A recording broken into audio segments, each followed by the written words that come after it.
Fecha seus olhos, irmãos. Flua apenas no Espírito. Não se preocupe com o que está acontecendo ao seu lado. Simplesmente flua no Espírito. Libere canções a Ele.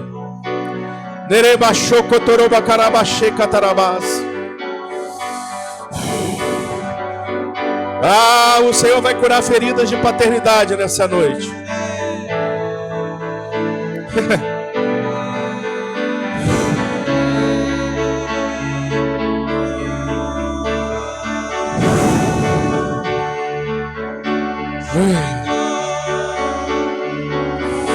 Sentimos teu fluir aqui. Teu poder e tua glória vem nos batizar. Derrama teu amor.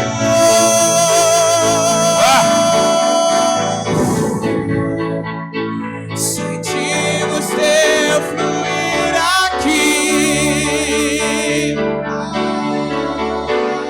Sim, sim. Tenha liberdade entre nós, Senhor. Nós amamos tua presença. Nós amamos tua presença. Pode vir se manifestar. Sim, sim. Espírito Santo.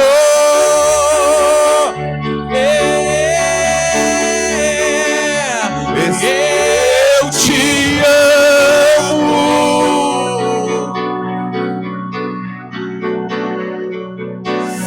Espírito Santo.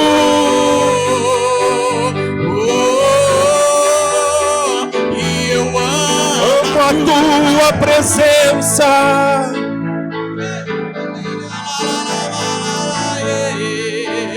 Espírito Santo. Ah, o Senhor está chamando os filhos de volta a casa. Eu te amo.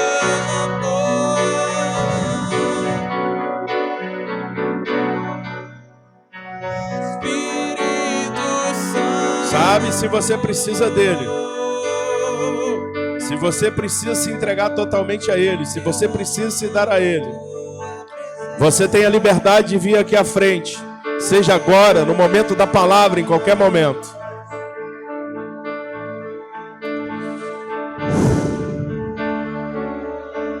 Mas eu sei que ele está te chamando.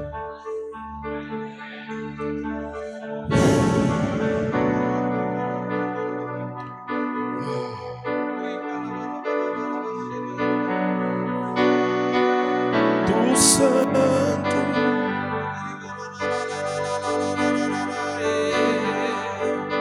Eu amo A tua presença.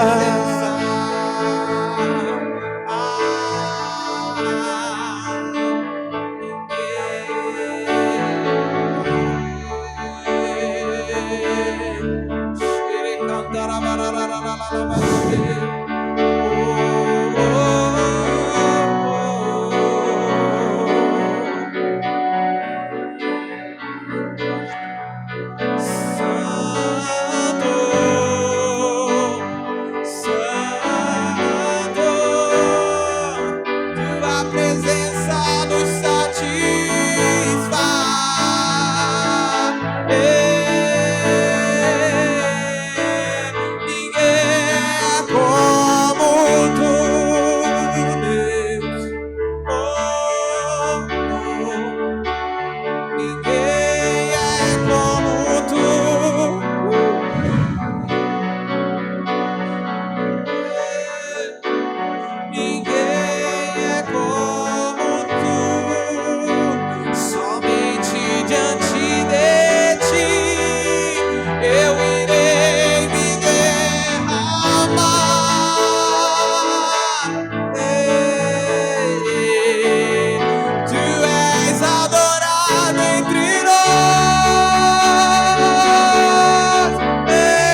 digno, dizemos que tu és santo, tu és o poderoso Deus.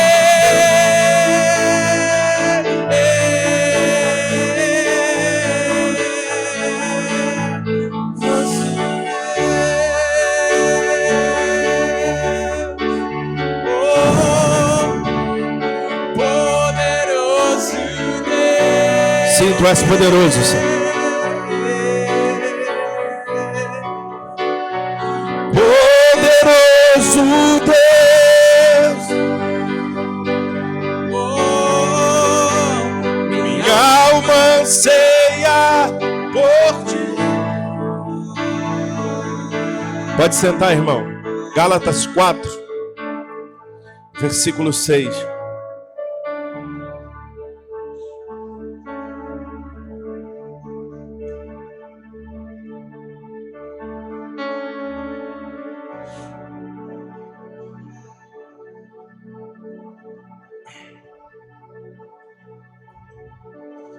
Gálatas 4, versículo 6.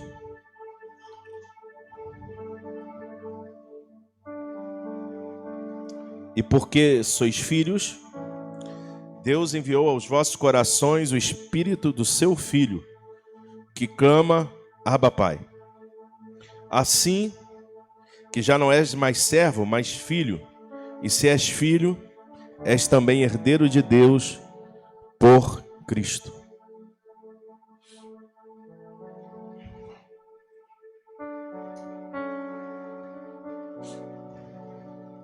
Interessante que talvez a gente conheça muito Deus como aquele que é o Senhor, aquele que é o Salvador, e de fato Ele é. Ele é o nosso Senhor e Ele é o nosso Salvador. Mas mais do que nunca, nesses dias, a gente precisa compreender e entender a paternidade de Deus. O Deus Pai, o Deus Todo-Poderoso. É lógico que a gente tem os pais biológicos, que são aqueles pais que deram a vida a gente, e que, pela vontade de Deus, esses pais biológicos também deveriam ser os nossos pais espirituais. E isso seria o padrão. Que o seu pai biológico, além de um pai biológico, ele fosse o seu pai espiritual. Aquele que vai te guiando pelo caminho, aquele que vai tocar nas suas intimidades. Existe o pai geracional, aqueles pais que marcaram uma época e tocaram em gerações, enfim. Que era o caso lá de Abraão, Isaac, Jacó, tantos outros. Mas o fato é que a gente precisa conhecer o Deus Pai como aquele que cuida e aquele que de verdade exerce a verdadeira paternidade. Porque talvez alguns de nós não tivemos bons pais, boas mães, ou até tivemos, mas eles não sabiam muito o que fazer, ou até tivemos bons pais e boas mães. Alguns de nós perderam esses pais, essas mães, alguns não conheceram, alguns têm pais ausentes. Mas o fato é que esses homens e essas mulheres, eles não são um padrão de Deus. Ainda que você tenha tido os melhores pais do mundo, eles nunca chegarão no padrão de Deus e nunca exercerão sobre a sua vida o amor que Deus pode exercer. Eu acho que às vezes a gente precisa até esquecer um pouquinho de Deus como Senhor e Salvador para que a gente compreenda Ele como Pai. Eu sempre falo para alguns amigos chegaram para mim assim, não, porque na presença de Deus você precisa chegar de terno, porque Ele é uma autoridade e tal. E realmente Deus é uma autoridade, irmão. E aí ele alegava assim, não, porque se você for perante ao juiz, você não pode de qualquer jeito, você tem que ir de terno e gravata. Sim, você precisa ir. A questão é se esse juiz é seu pai, e na casa dele você não tem que se apresentar ele assim. Você é filho. E quando você é filho, você não só tem intimidade com seu pai, como você pode se apresentar a ele de qualquer maneira. Você pode ficar nu na presença do seu pai. É com o seu pai que você pode compartilhar e deixar todas as coisas. E a gente precisa entender Deus. E Deus não é aquele Deus que quando nos trata como filho é um pai carrasco. Ainda que Ele nos corrija, quando Ele nos corrigir, Ele vai nos corrigir por amor. E Gálatas vai dizer, e porque sois filhos? Não é que talvez você seja. Você pode não ter a compreensão de que você é filho de Deus. Mas se um dia você foi tocado pelo Espírito e você fez aquilo que as pessoas chamam de aceitar Jesus, que na verdade foi Jesus nos aceitando, você agora automaticamente se torna filho de Deus.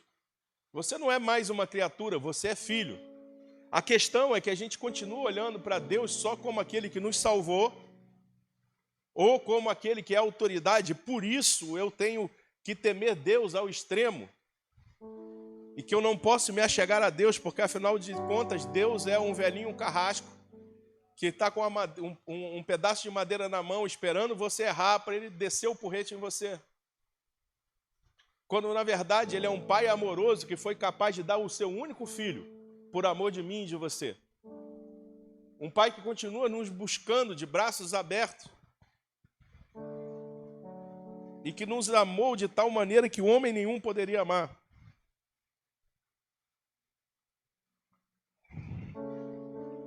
E quando a gente conhece Deus como Pai, isso muda tudo. E Ele vai dizer, e Deus enviou aos vossos corações o Espírito do seu Filho, que clama, Abba, Pai. Assim que já não és mais servo. E Ele não está dizendo talvez, Ele está afirmando, você não é mais servo, mas filho. E se és filho, é também herdeiro de Deus por Cristo. A nossa herança está no Senhor. A questão é como nós olhamos nisso aí, porque você pode ser um filho que continua se achando servo. E porque você se acha servo, você é aquele que precisa apresentar coisas ao Senhor. Você precisa fazer algum tipo de obra para que Deus possa ver que você entregou algo a Ele.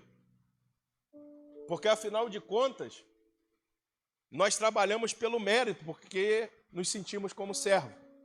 E o servo, para que o seu Senhor possa o reconhecer ou possa, de repente, dar uma nova oportunidade para ele, é preciso apresentar coisas. Mas o filho não. O filho, ele vive algo que nenhum servo vai viver, ele tem intimidade com o seu pai. O filho, muitas vezes, ele é presenteado pelo seu pai. Enquanto a gente é servo, a gente vive aquilo que nós chamamos de misericórdia. O coração de Deus na miséria humana. Então, se você precisa de um prato de comida, Deus vai te dar um prato de comida. Isso é misericórdia, irmão. Se você precisa curar uma ferida, Ele vai curar a sua ferida, e isso é misericórdia. Mas quando nos tornamos filhos, nós passamos a participar da graça de Deus.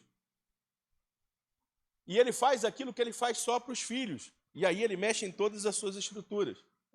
Vou exemplificar isso para você. Quando alguém tem uma necessidade e ela é abençoada em meio às suas necessidades, isso é misericórdia. Mas quando você vive a graça, é como aquele filho seu que não fez nada para merecer, mas porque ele gosta de um tênis, você vai lá e compra o tênis e dá a ele. Isso é paternidade. E muitas vezes ele não merece. E o que Deus sempre quis exercer sobre mim e você é graça. Porque até a morte e a ressurreição dele é pura graça. Porque você não merecia, não era alguém que merecia que ele fizesse algo. Pelo contrário, você era o filho que merecia o castigo.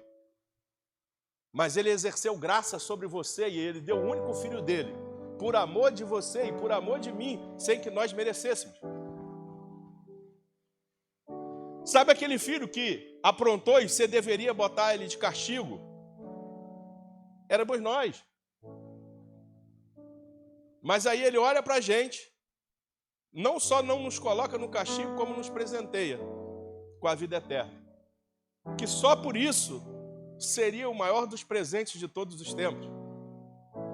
Mas mesmo assim, ele resolve tocar em todas as outras áreas da nossa vida. E ele nos deixa provar da provisão dele de tantas outras coisas. E ainda que ele não fizesse isso, só dele nos salvar, nós estaríamos num lucro tremendo. Porque nós merecíamos o inferno, nós não merecíamos ser salvos. Eu até olho quando algumas pessoas dizem assim, poxa, mas Deus é injusto, algumas pessoas vão para o inferno.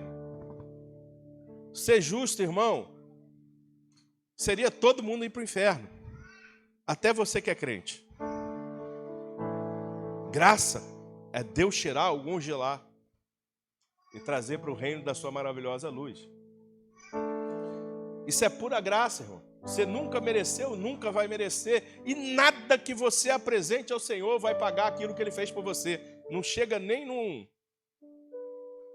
milionésimo daquilo que Ele fez por você. Então não tem a ver com apresentar obras ao Senhor. Ainda que aquele que está no Senhor, Ele vai fazer obras. Mas agora Ele faz porque faz parte dEle, não porque Ele quer apresentar algo ao Senhor.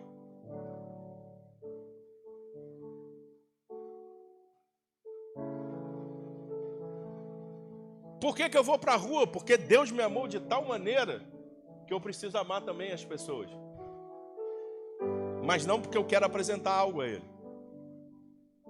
Porque as Escrituras dizem, Deus amou o mundo de tal maneira, e a gente quer ir embora do mundo, né? Que deu o seu Filho unigênito, para que todo aquele que nele crê não pereça, mas tenha vida eterna. E 1 João 3,16, nisto conheceremos o amor de Deus, que tendo Cristo dado a vida por nós, agora nós devemos dar a vida pelos nossos irmãos. Então por que a gente faz as obras? Porque nós precisamos dar a vida pelos nossos irmãos. Eu não faço obra porque eu preciso apresentar a Ele, porque não há nada que você faça que vai fazer Deus te amar mais ou menos. Não há nada que você faça para que Deus, de repente, Ele olhe para você, olha, legal. Porque quando a gente faz algo para Deus, irmão, talvez na nossa cabeça a gente pense que Deus olha assim, nossa, que bacana, eles estão fazendo algo. Desculpa a palavra pesada, você não está fazendo mais do que a sua obrigação. Então não é porque nós apresentamos algo a Ele, é porque nós entendemos que Ele é Pai. Por isso, quando eu erro, eu não preciso fugir dEle, eu tenho que correr para Ele. Porque Ele é o lugar onde Ele pode me curar. Por isso que, quando os discípulos perguntam a Jesus, no plural, Senhor, quais são as obras do Senhor? E Jesus não respondeu, olha, a obra do Senhor é ir para a rua. A obra do Senhor é fazer evangelismo. A obra do Senhor é descobrir o que os seus irmãos estão passando. E aí você vai lá e ajuda eles. A obra do Senhor é você vender a sua casa e repartir com todo mundo. Ele fala assim, a obra do Senhor é fazer a vontade de Deus. E o que é fazer a vontade de Deus, irmão? É entender o que Ele tem para você. Se você é filho, você precisa andar como filho. Porque andar como filho vai fazer toda a diferença. Porque se você for servo, em meio às dificuldades, você vai olhar para o gigante e você vai ver um gigante tão poderoso que você vai se enxergar, como diz a Bíblia, como gafanhotos. Que a hora que você quiser, o gigante, a hora que você menos pensar, o gigante te esmaga. Mas se você olhar como filho, você vai olhar para aquele gigante e você vai ter a percepção. Cara, esse cara é tão pequeno perante o meu pai, que se ele não sair da frente, ele que vai ser esmagado. Tudo tem a ver com a percepção de como você vai olhar para e o que você entende em Deus, irmão. Porque Ele é o nosso Pai e Ele é um Pai que cuida dos filhos. Se você teve um bom pai que cuidou de você e que te ajudou em muitas coisas, imagina Deus, irmão. Ele é um Pai zeloso. O problema é que os nossos olhos precisam parar de olhar para Ele só como Senhor e Salvador. E a gente precisa entender que a gente é filho, e para filho tem sempre um lugar de perdão. Tem sempre um lugar de restauração. E quando eu falo isso, eu não estou dizendo que agora você anda de qualquer jeito, porque agora eu vou ser sempre perdoado. Não, até porque se você ama a Deus, você quer agradar a Ele. É aquilo que Paulo fala. Se você não entender isso, da graça você decaiu.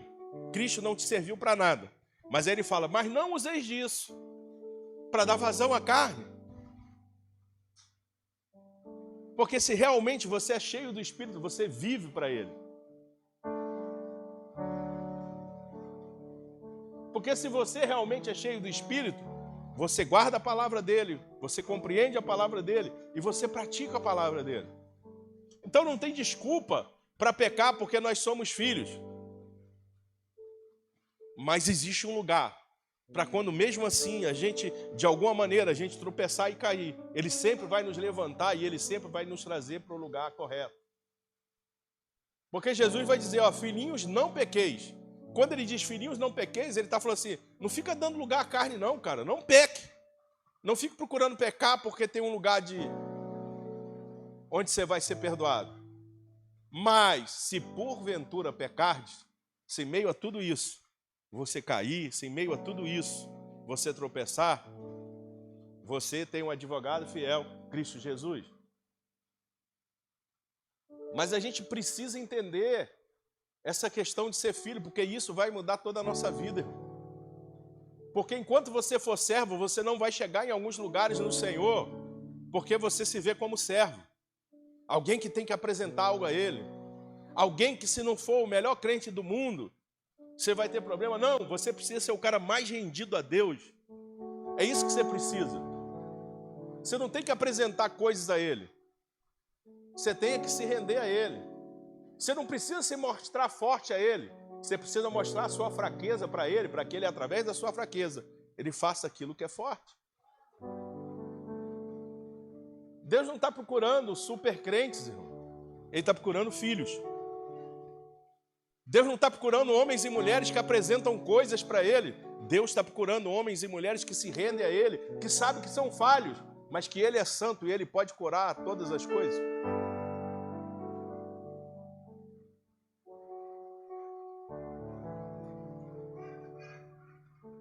Deus não está procurando homens que cumprem as coisas das Escrituras para mostrar algo para Deus, porque isso até os fariseus faziam, irmão. E faziam melhor do que a gente. Mas Deus está procurando homem com os corações rasgados perante o Senhor, que entendem a sua afabilidade, mas que entendem que são filhos, e porque são filhos, têm direito à herança do Pai e podem viver com Ele. Mas Ele não está procurando o filho que se desgarrou. Toda vez que esse filho que se desgarrou voltar, ele vai estar sempre de braços abertos e vai recebê-lo. Mas Deus nesses dias está olhando para os de dentro da casa e dizendo, cara, vocês são meus filhos, e por que vocês não vivem tudo aquilo que eu tenho para você? Porque a gente faz igual a parábola do filho pródigo, irmão. Porque quando chega alguém que se desviou, alguém que passou por um monte de coisa do mundo, e aí Deus vem com a sua graça, com a sua misericórdia, restaura, traz de volta, e aí Deus começa a usar, e aí Deus começa a fazer algumas coisas, a gente fica chateado, às vezes pensa assim, poxa, mas eu andei certinho, eu estava lá na igreja, agora... E a resposta de Deus vai ser sempre a gente assim, tudo sempre foi seu, você só resolveu não usar. Porque esse era o fato do filho que ficou. Tudo que o irmão recebeu, toda aquela festa, aquele que tinha ficado poderia ter feito tantas outras vezes. Porque era dele, irmão. Então, se você está fora, creia. Deus sempre vai te receber de braços abertos. Mas se você está dentro, Deus sempre vai querer que você usufrua daquilo que Ele tem para você.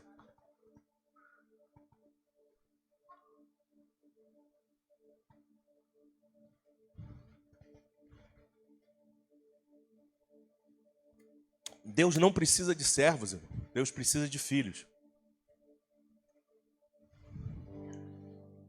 Deus não precisa que alguém apresente algo a Ele, porque Ele poderia fazer qualquer coisa sem usar homem nenhum, irmão. Ele nos dá a honra de ser instrumento dEle para fazer aquilo que Ele poderia fazer sozinho. Ou você não crê que Deus pode transformar um homem só numa palavra dEle? Ou você não crê que Deus poderia fazer todo mundo se converter de uma vez só se Ele quisesse? Ou você não crê que Deus poderia curar todo mundo com a única palavra dEle sem usar homem nenhum? E se você tem dom, irmão, o dom não é seu, é de Deus. E se você é usado porque Deus quer, irmão. Não é porque você é bom. Não é porque você mereceu o dom. É pura graça, irmão.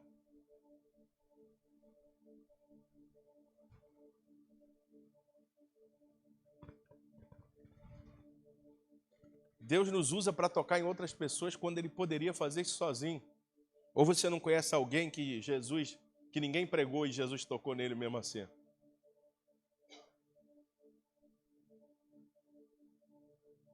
Agora mesmo eu estava vendo um testemunho de um cara do Hamas. Ex-guerreiro do Hamas e um do Hezbollah. E ele falou assim, eu sempre servi a Allah. E eu sempre entendi que eu precisava servir a Allah. Até que um dia entrou um cara no meu quarto. E eu entendi que era diferente. E eu senti justiça naquele cara e Allah nunca foi justo. E ele fala que ele foi totalmente transformado. E o que marcou ele foi que aquele cara perdoou ele. E aí quando ele pergunta quem era aquele cara, ele diz assim, eu sou Jesus. E ele foi transformado, irmão. Nenhum crente nunca teve coragem de pregar para ele. Mas Deus foi lá e tocou naquele homem. Então Deus pode fazer sem a gente. Sermos usados por Deus é só um bônus que Deus dá, irmão. Mas tem uma coisa que é mais importante para Deus do que qualquer uma dessas coisas. Até porque se você não quiser ser usado para alguém, Deus usa outro. Se ninguém quiser, Deus faz sozinho.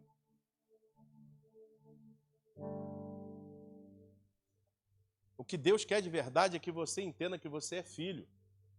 E ande como filho, irmão. A gente não entendeu ainda que nós somos sacerdócio real. A gente ainda não entendeu que a gente já vive um reino. Esses dias um jogador de basquete inglês, aí perguntaram para ele assim, e o que você acha da família real? Ele, qual família real? A família real da Inglaterra. Ele, não conheço. Aí ela falou, como você não conhece? Você não é da Inglaterra? Não, a família real que eu conheço é Jesus. Essa é a única família real que eu conheço. Por quê? Porque ele já entendeu o reino que ele vive. Nós não vivemos debaixo do reino humano. Nós não vivemos debaixo de um presidente ou de um deputado. Nós vivemos num reinado que é o reinado de Cristo e nós já somos filhos. Porém, somos de uma família sacerdotal e espiritual e real.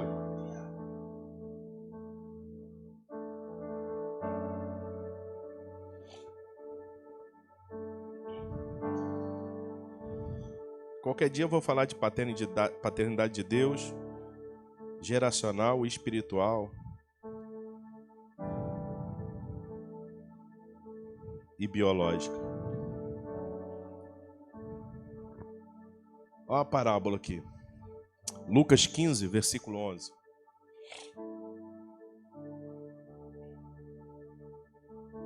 Você só precisa entender que você é filho. E se você não entendeu, mesmo estando dentro de casa, essa é a hora. E se você se afastou no meio do caminho, corre para Ele, não para longe dele. Porque Ele continua de braços abertos te esperando. Mas eu pequei, eu fiz um monte de coisa. Jesus está lá te esperando com os braços abertos, com uma única diferença dos nossos pais. Porque talvez a gente como pai, a gente diria, eu te avisei. E ele não, ele só está feliz que a gente voltou.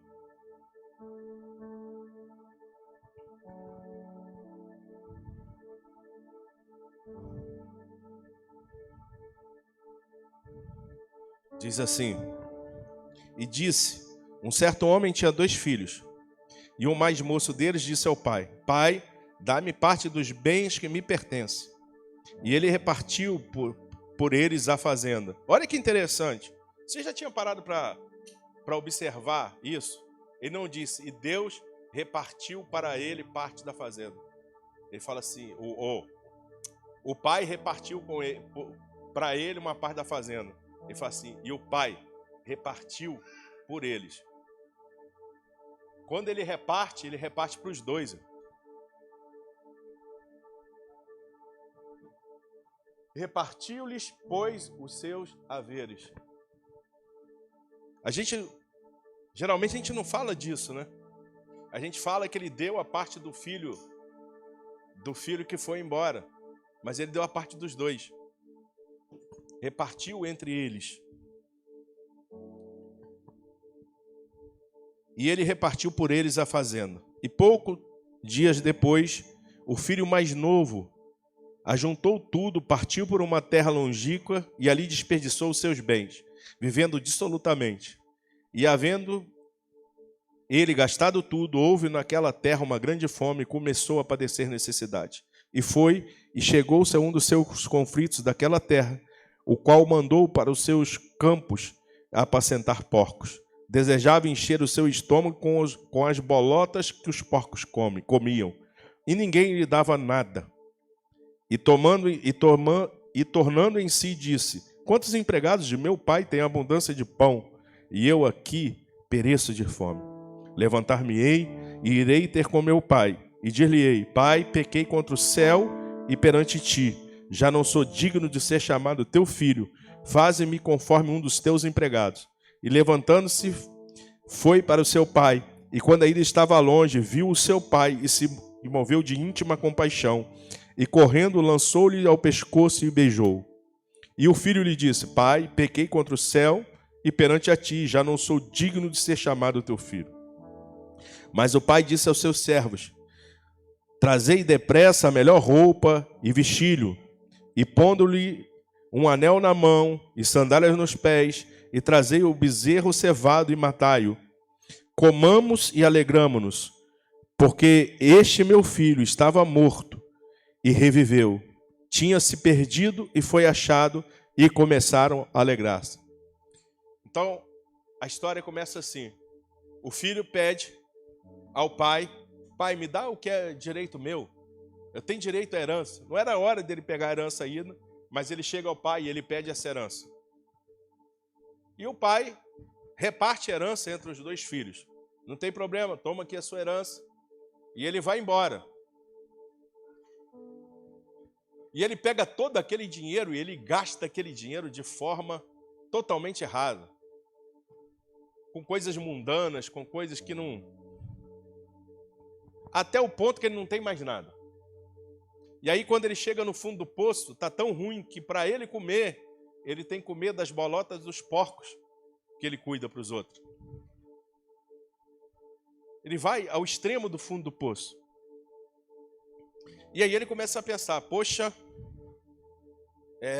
fiz besteira, não tem muito como voltar atrás naquilo que eu fiz, perdi tudo que eu tinha direito, mas eu lembro como os servos na casa do meu pai são bem tratados. Eles têm uma boa alimentação, eles têm um bom salário, eles têm uma série de coisas, então eu vou voltar para casa e vou dizer para o meu pai, ó pai, eu errei contra ti, eu fiz um monte de besteira, pequei contra Deus, pequei contra o Senhor. Será que o Senhor poderia pelo menos arrumar um lugar aí para eu trabalhar para o Senhor? Porque eu sei que se eu trabalhar para o Senhor, eu vou ter uma boa alimentação, eu vou ter alguns privilégios que o Senhor dá aos seus empregados que outros patrões não dão. E aí ele vem com essa mentalidade, quando ele chega perante ao pai e ele começa a dizer todas essas coisas, o pai já está vindo ao encontro dele correndo e o abraça. E para o pai, esse pedido de perdão ou não era não, então não queria dizer muita coisa, porque tudo que ele queria era o filho de volta e o coração do filho, e isso estava acontecendo. E aí quando ele olha para o filho, a primeira coisa que ele faz, aí traz o anel, cara. Ou seja, devolve a autoridade dele, devolve o lugar de filho dele, traz a sandália. Muda a roupa dele. Vamos fazer uma festa. Mata o... novilho cevado. Porque esse meu filho estava morto e reviveu. Porque toda vez que a gente sai da presença de Deus, a gente está como morto, irmão. Porque só há vida nele. E toda vez que a gente recebe a herança antes do tempo, toda vez que a gente chega em lugares que ainda não é a hora e a gente atravessa o tempo de Deus, no final você vai perder todas as coisas. Sabe quando você tem uma promessa de Deus de chegar em um lugar, de chegar a algumas posições, sejam elas na igreja ou em outro lugar, mas você fica forçando barra para chegar logo, e às vezes você até consegue, mas no final o prejuízo vai ser terrível. Por quê? Não porque Deus não queria te colocar lá, porque não era a hora, porque você não estava preparado, não era o tempo. E aí, quando ele vem para o pai faz toda essa festa. Ou seja, o pai, ao invés de criticá-lo, o pai estava assim, esse meu filho estava morto, reviveu, vamos fazer festa.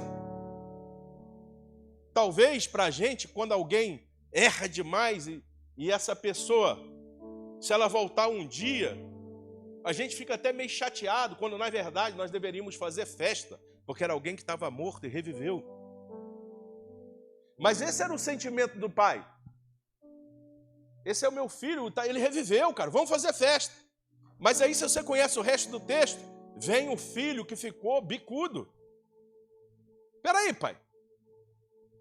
Quer dizer que eu, que fiquei, estava na igreja certinha, fazia evangelismo, eu ia para a rua, eu ia visitar as pessoas, eu fazia uma série de coisas, eu servia a igreja, eu era um bom voluntário, eu era um bom diácono, e agora só faz festa para ele e para mim eu não provei de nada disso.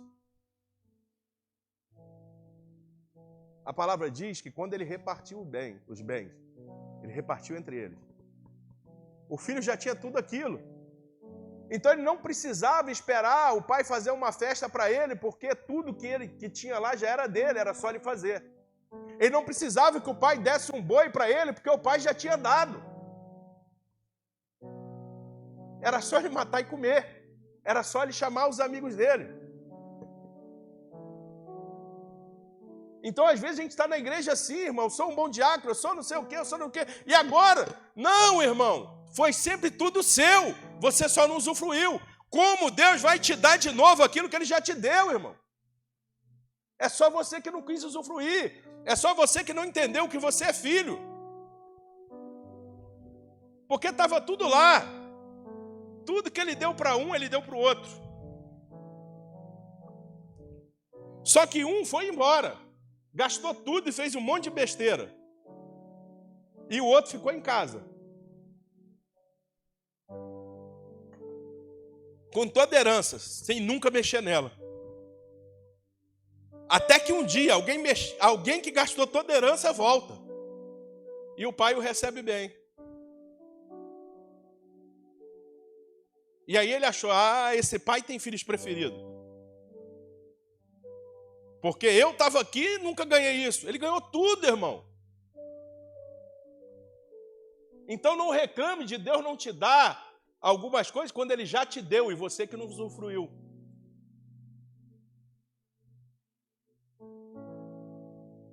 Porque Ele faz festa quando alguém vem lá de fora. Mas quanto a você que está na casa, Ele sempre te deu esse lugar. Mas por que Ele não fez festa para mim? Porque agora os bens que Ele tinha já são seus. Por que Ele não me deu um bezerro? Porque Ele já tinha te dado mais do que um bezerro. Ele tinha te dado tudo.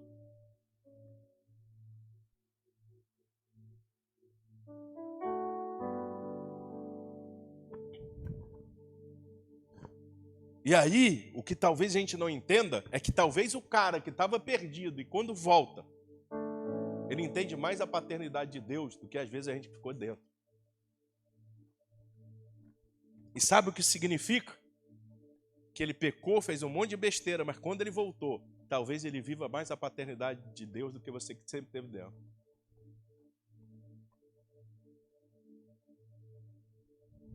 Porque você pode continuar olhando para Deus só como seu senhor. Você é um servo. Lembra que ele pensa, olha, os meus pais, os servos comem bem. Os servos fazem coisas, são muito boas. Deixa eu te dizer, se você olhar para Deus, entendendo que você é servo, você vai provar de coisas boas, irmão. Deus vai transformar a sua vida. Deus vai mudar suas finanças. Deus vai mudar a sua vida, mas existem coisas que só os filhos provarão. Os servos nunca provarão. Existem lugares que só os filhos entrarão. Porque por mais que aqueles servos tinham um bom trabalho, uma boa remuneração, eles nunca teriam o que os filhos tinham.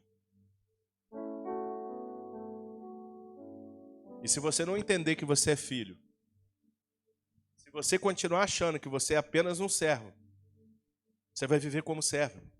Você vai viver alguns padrões em Deus, mas tem um limite. Para os filhos, não existe limite. Os filhos provarão de coisas grandes e sobrenaturais que um servo nunca provará. Vou te dizer mais. Se você é servo, você nunca terá as revelações que os filhos vão ter. Por quê? Para os servos, você fala algumas coisas. Para os filhos, você revela tudo. Quem é patrão aí sabe. Tem coisas que você fala para o seu filho, que você abre para os seus filhos, que você nunca vai falar para os seus funcionários. Por quê? Porque eles são ruins? Não. Porque seus funcionários são funcionários. Os filhos são seu sangue. Faz parte de você.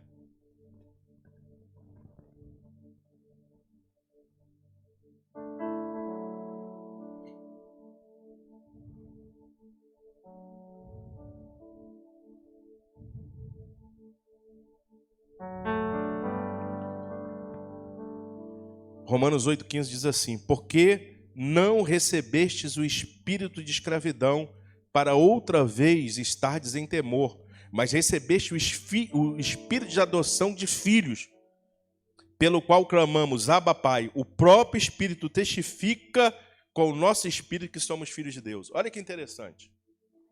Nós não recebemos espírito de escravidão, nem de covardia, mas nós recebemos,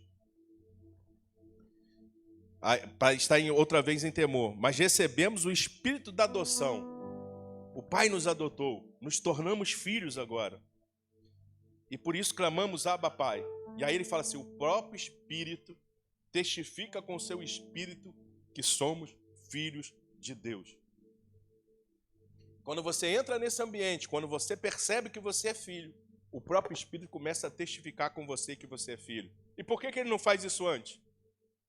Porque simplesmente você não se vê como filho e aí você não consegue alcançar aquilo que ele já está falando. Porque o Espírito sempre vai testificar em nós que nós somos filhos. Por isso, quando você entra nesse ambiente de filho, você consegue passar por algumas coisas que você não passaria antes como servo. Não é que o filho não vai ter luta, mas o filho tem um esclarecimento muito maior do pai. Por isso ele sabe quem é o pai. E ele sabe que, apesar das lutas, vai dar tudo certo. O servo vai sempre temer, irmão, porque ele não tem a revelação completa de quem é Deus.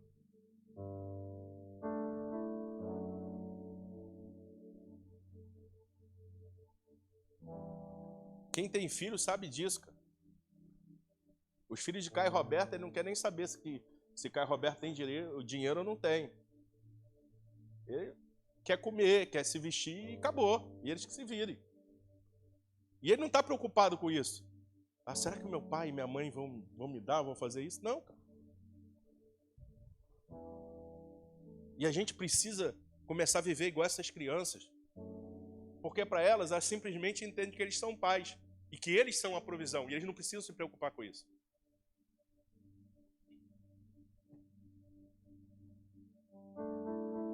E você pode ver, quanto menor o filho, mais vai acontecer isso.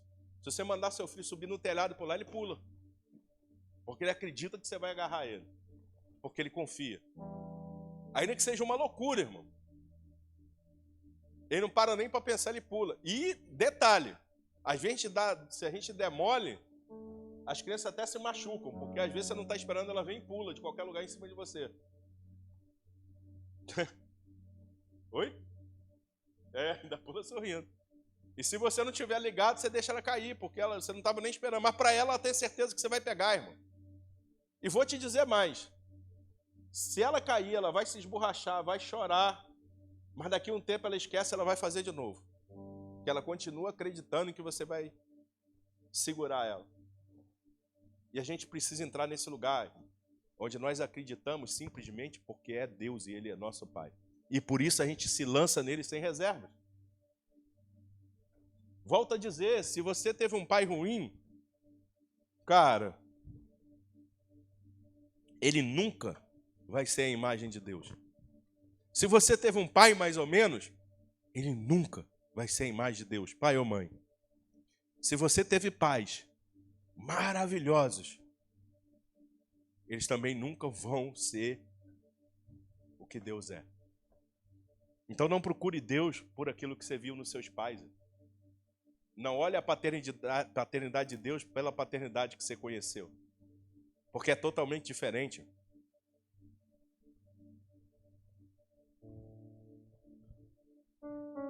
Volto a dizer, é interessante a gente conhecer os pais geracionais. Os pais que foram marcando de geração em geração e tocando. É interessante termos pais espirituais. Aqueles que vão tocar nas nossas intimidades. É aquilo que Paulo fala com Timóteo. Abaixa as suas calças e bota a sua intimidade na minha mão.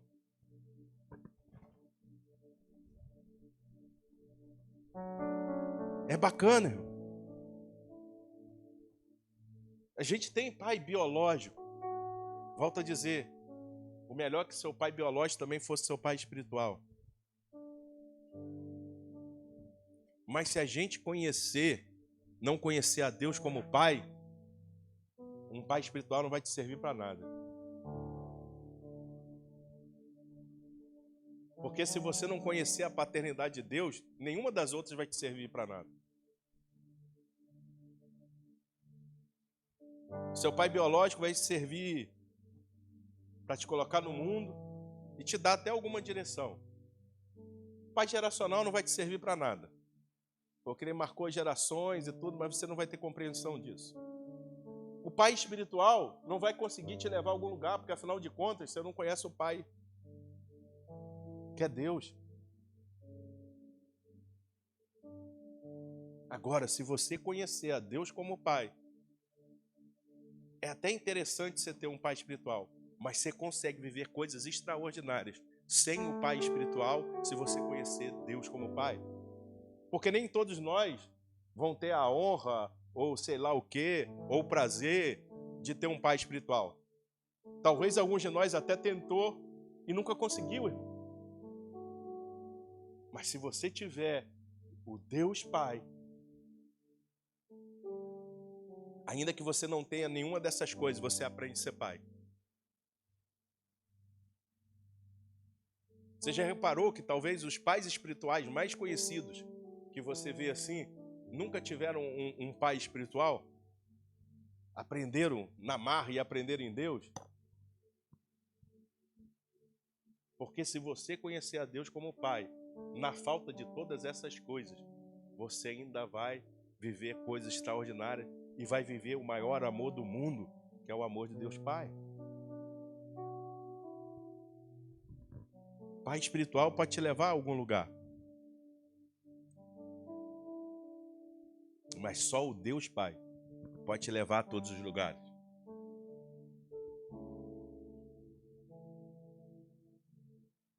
E aí a gente precisa entender o contexto da Bíblia, porque a mesma Bíblia que fala, não tendes muitos pais, é a Bíblia também que vai ver, por exemplo, Paulo chamando Timóteo de filho. Foi gerado na fé.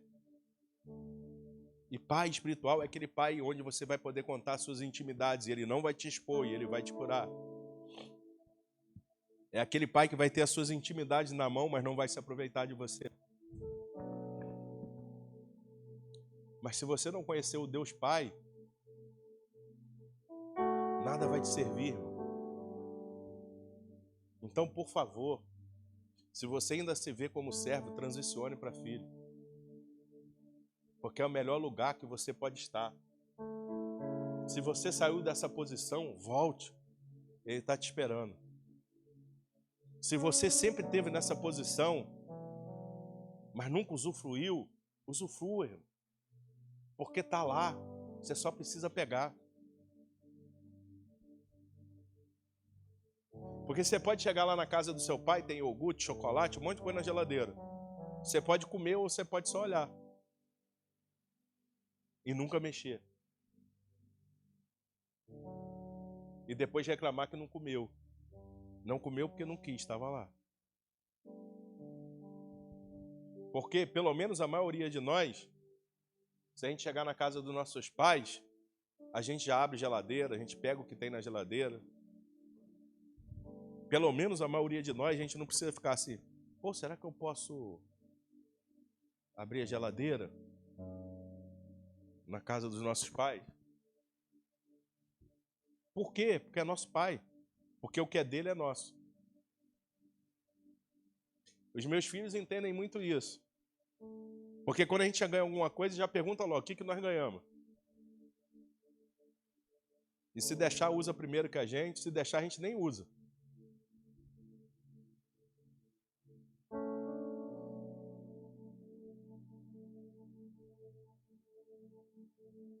Se deixar um chocolate lá, de repente eles comem e falam assim, ah, mas não é nosso?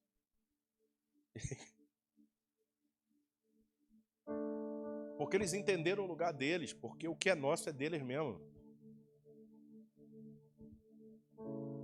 Isso é meu. Não, isso é nosso. É nesse lugar que você precisa entrar em Deus.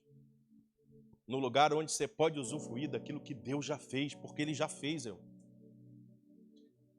Porque Jesus não morreu só para te salvar. Jesus morreu para te trazer para a posição original de intimidade com o Pai. A salvação foi só o meio que Ele encontrou para te levar para esse lugar.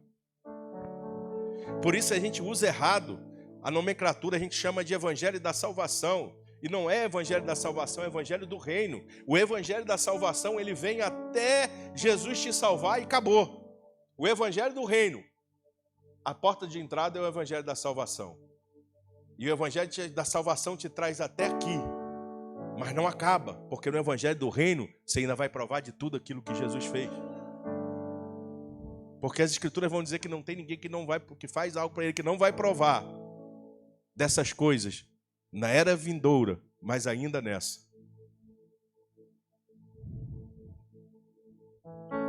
Por que algumas pessoas provam mais? Porque já entenderam esse lugar, irmão.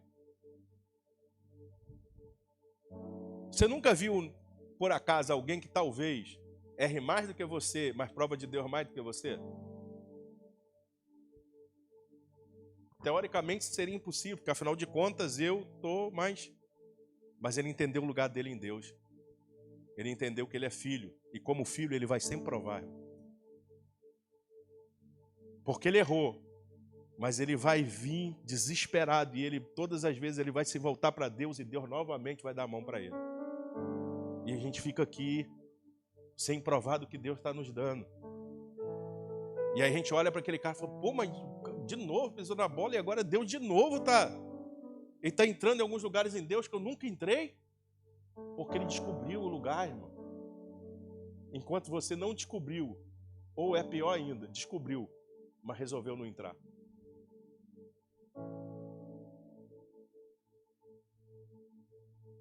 E isso é a pior coisa. É quando a gente já descobriu, mas a gente não quer entrar, irmão. Quando a porta está aberta, mesmo assim você não entra.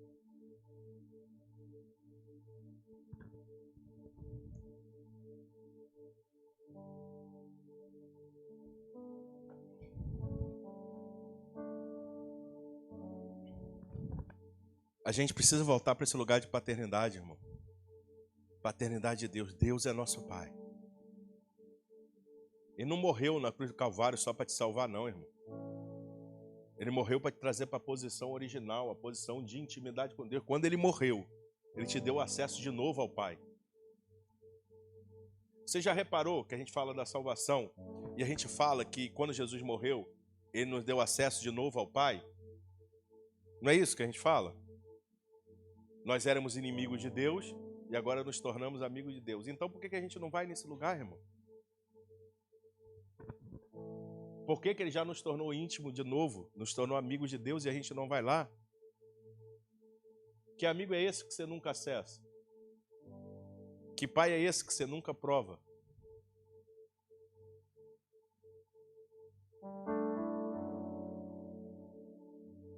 Às vezes é preciso ele nos bater, nos apertar, para a gente entender, cara, e a gente chegar num lugar onde a gente se torne totalmente dependente dele, porque ele é pai. Eu não preciso me preocupar. Ele é pai, ele vai fazer, irmão. Eu não preciso ficar preocupado em mostrar ou fazer uma série de coisas. Quando ele já fez, eu só tenho que aproveitar o que ele fez.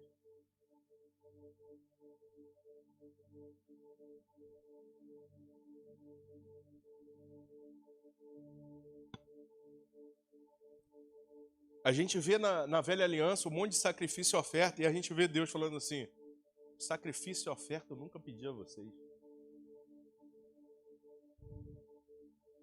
E ele continua dizendo: eu nunca pedi a vocês sacrifícios e oferta. O que eu peço a vocês é um coração quebrantado. O que eu peço a vocês é que vocês entendam que eu sou pai. O que eu peço a vocês é que vocês entendam que eu sou a provisão.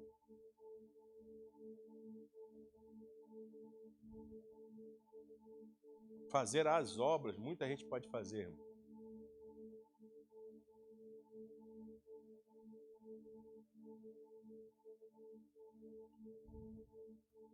Eu lembro, há muitos anos atrás, a gente foi pedir algumas doações, e não era nem pra gente, era para um pastor amigo, né, viu? Ele ia fazer um evento e tal, algumas coisas assim, ia abençoar algumas pessoas, e a gente foi pro Ceasa lá do Rio. Nós viemos com a caminhonete cheia, cara, e se tivesse um caminhão, a gente vinha com um caminhão cheio. Nós recebemos muitas doações. E vou te dizer, recebemos mais doação de espírita e católico e de crente.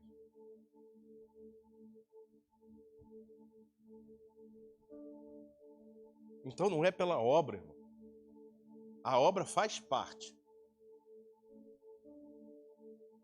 Mas é pelo quanto que a gente se rende a Ele. Porque a obra, muita gente está fazendo. Não é que a gente não deve fazer, a gente deve fazer. E quem está em Cristo, automaticamente essas coisas... Não é possível que você olhe para o irmão passando por dificuldade e você não queira ajudar.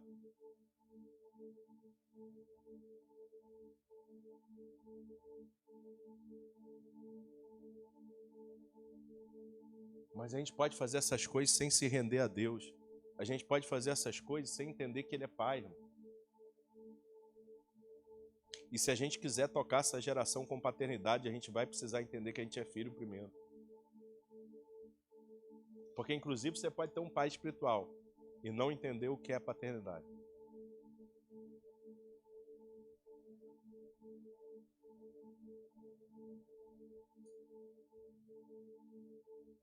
Então, Deus, nesses dias, está te chamando para que você seja filho, irmão. Agora, a gente vai precisar, às vezes, tirar o foco dos nossos pais humanos e colocar em Deus. Você precisa respeitar o seu pai. A Bíblia, inclusive, vai dizer: honrai pai e mãe para que se prolongue seus dias na face da terra. Não é isso que eu estou te dizendo. Mas eu estou te falando que você precisa chegar num nível onde Deus é tão importante para você que se amanhã você perder os seus pais, você vai ficar triste, você vai ficar mal, mas você vai continuar entendendo que você tem um provedor, que você tem alguém que continua se importando por você e cuidando de você. Por alguém que está disposto a sempre te levantar quando você cair. Então, como diz a Escritura, honre os seus pais. E vou te dizer mais. Ela não diz para você honrar se eles são bons ou são ruins. Você tem que honrar. Escute os seus pais, porque afinal de contas, eles estão te ensinando, eles têm uma boa palavra para você. Respeite o pai de vocês. Se um dia ele falar para você, não vai, ainda que você entenda que você tem que ir, que é a maior besteira do mundo, não vá. Porque você precisa respeitar o seu pai. Poxa, mas eu ia fazer a obra de Deus. Meu irmão, se você sair e for fazer a obra de Deus, eu ouso dizer para você que Deus nem vai receber, porque você desrespeitou o seu pai e a sua mãe. Mas entenda que você tem um Deus que é pai e que a sua verdadeira provisão não são os seus pais naturais. É Deus. E você precisa amar a Deus mais do que você ama seus pais. Assim como seus pais precisam amar a Deus mais do que te amam. E não se preocupe, porque enquanto você estiver em Deus, você está no melhor lugar. Se o seu filho te dizer um dia, pai, eu amo a Deus muito mais do que a vocês. Cara, você fez um excelente trabalho. Não fique triste, fique satisfeito, porque é isso que eles foram criados para ser. Até hoje eu lembro, nós fomos cuidar de um pastor, aí a briga foi o seguinte, ela perguntou ao marido, você me trairia? Ele, não, nunca.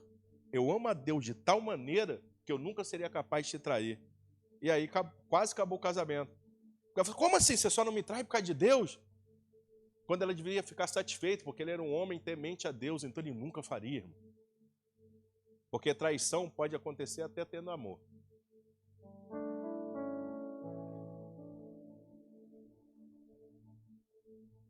Não é o correto, e se você é um cara de Deus, você nunca vai fazer isso.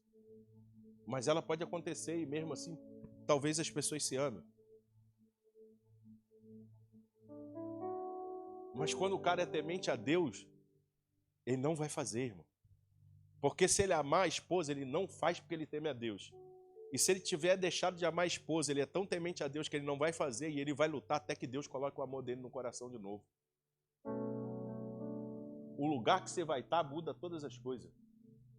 Se você for temente a Deus, esse é o melhor lugar. Qualquer mulher deveria ficar satisfeita quando um cara fala assim, eu amo a Deus mais do que você. Eu não faço isso porque eu sou temente a Deus.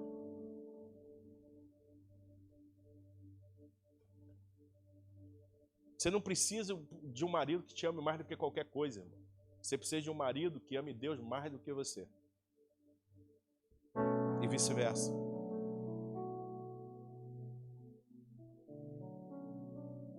Porque se ele amar e se ela amar Deus de verdade, eles não vão fazer o que desagrada a Deus.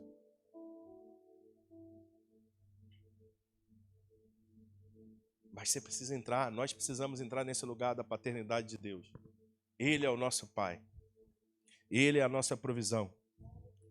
Se você não tem mais seus pais, acredite, irmão, você ainda tem o maior de todos os pais.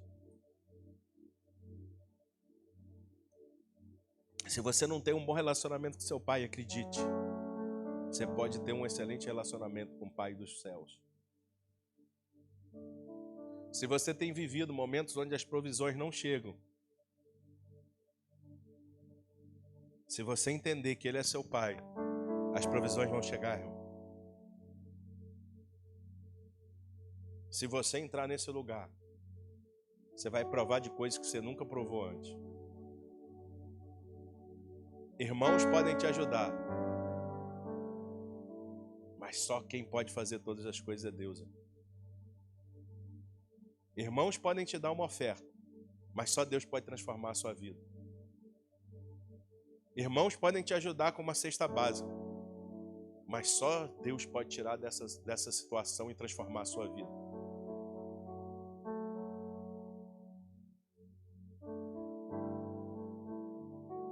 Irmãos podem pagar um remédio para você, mas só Deus pode curar suas feridas.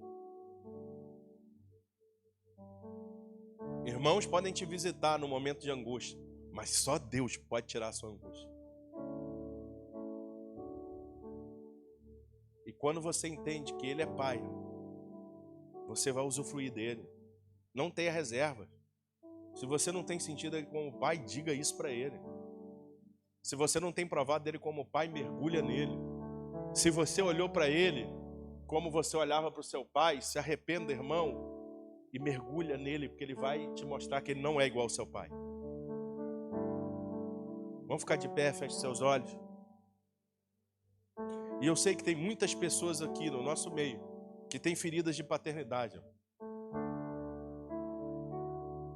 E eu não estou dizendo só de paternidade biológica, mas até de paternidade vinculada aos céus, porque não entenderam quem Deus era. Tem muita gente aqui que tem dificuldades até de pais espirituais, porque sempre tentaram e sempre foram rejeitados. Não sei se você é igual a mim. Eu, durante muitos anos, eu procurei muitos pais espirituais. E nunca dava certo, Denise. E talvez alguns de nós procurou. E quando ou não conseguiu, ou quando achou, foi usurpado, depenado, machucado, ferido.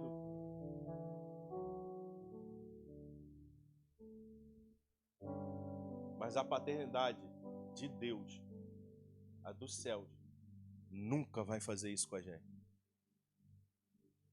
Essa paternidade é a paternidade que cura. Vamos adorar, feche seus olhos. E se você precisa entrar nesse lugar de paternidade, você precisa ser curado, sai do seu lugar e vem aqui para frente, por favor. A gente vai orar por você. Não tenha vergonha, irmão, não tenha medo. Porque eu te garanto que hoje Ele quer curar suas feridas. Se você tem problemas de paternidade biológica, espiritual, se você tem algum problema com Deus, ou se você consegue ver Deus só como Senhor e Salvador, mas não consegue entrar nesse lugar onde você vê Ele como Deus Pai, sai do seu lugar e vem aqui para frente, a gente vai orar por você. Se você não entendeu Deus, porque talvez você passou algumas coisas e por que Deus deixou, sai do seu lugar, irmão. Pode adorar.